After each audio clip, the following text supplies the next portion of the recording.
Hi guys, this is just a quick look at the Abru. It's a multi-ladder, but I just thought I'll show you what I've been doing. I've just been hanging the scythe on the wall. It's a sturdy piece of kit.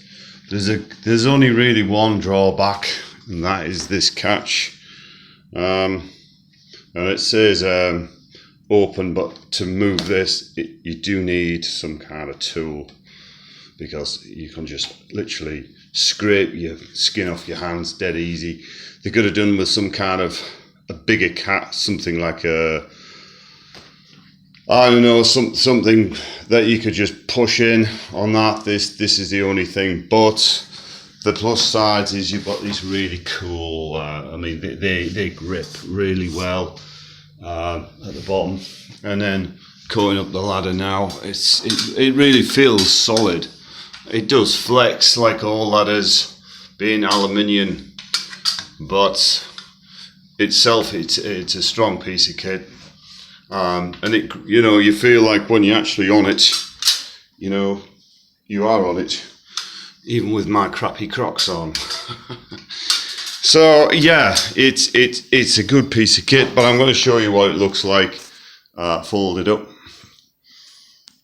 So then you've sort of got like a halfy half, which is popular. So you're going to need a screwdriver really to push this back, because it is quite strong. And you have to put it on the floor to do it. There you go. So if you put it on the floor like this, it makes putting it sort of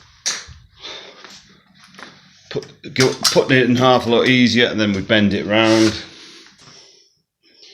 Okay, and there you go, guys. That's not much messing about. It does get easier as you get used to it, but I mean, you can see from there it goes right up to there, and this just goes in any car or van, and it's just much easier.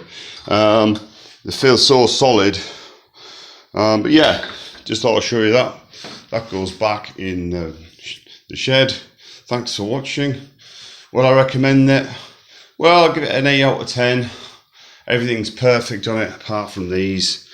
So just either wear some gloves or have a really good screwdriver to push them back. But, apart from that, good set kit. Thanks for watching. Catch you later.